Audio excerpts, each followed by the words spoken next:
தமிழக கேரள வனப்பகுதியில் கைது செய்யப்பட்ட மாவோயிஸ்டுகள் கோவை நீதிமன்றத்தில் இன்று ஆஜர்படுத்தப்பட்டனர். அவர்களுக்கான காவலை வரும் 25ஆம் தேதி வரை நீட்டித்து நீதிமன்றம் உத்தரவிட்டுள்ளது. இது பற்றிய கூடுதல் விவரங்களை அங்கிருக்கும் நமது செய்தியாளர் தமிழரசியிடம் கேட்கலாம். தமிழரசி, இன்னைக்கு கோவையில் மாவோயிஸ்டுகளுக்கு எதிராக தொடரப்பட்ட வழக்கின் விசாரணை வந்துச்சு. அதனுடைய விவரங்களை சொல்லுங்க.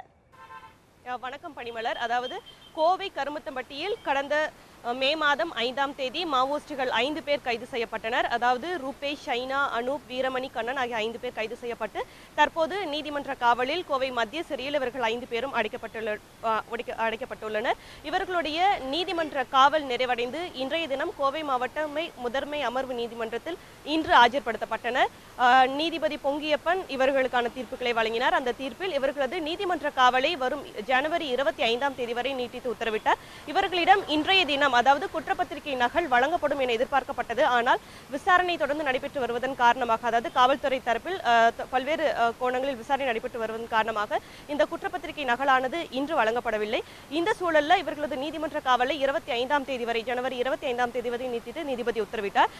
இந்த சூழலில் இன்று நீதிமன்றத்திலிருந்து வெளியே அழைத்து வரப்பட்ட மாவோயிஸ்டுகள், அதாவது டாஸ்மார்க்கு எதிராக மக்கள் நலனை பாதுகாக்கும் வகையில் பாடல் பாடிய கோவனை உடனடியாக கைது செய்யும் போலீசார் பெண்களை இழிவுபடுத்தும் வகையில் ஆபாச பாடலை பாடிய சிம்புவிற்கு சம்மனை அனுப்பி காவல்துறையினர் காத்திருப்பது ஏன் என பரபரப்பாக கோஷங்களை எழுப்பினர். இது பெரும் பரபரப்பை ஏற்படுத்தியது. இதை தவிர்த்து அட்டப்பாடியில் இருக்கக்கூடிய அதிரடிப்படை போலீசாரின் பாதுகாப்பை வாபஸ் பெற வேண்டும், அட்டப்பாடி மக்கள் பிரச்சனைக்காக தொடர்ந்து போராடுவோம் என்ற கோஷங்களையும் அவர்கள் எழுப்பினர்.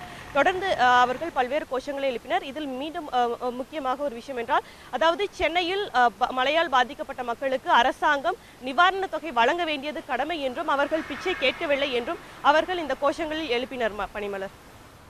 தமிழரசி, உங்க தகவல்களுக்கு நன்றி.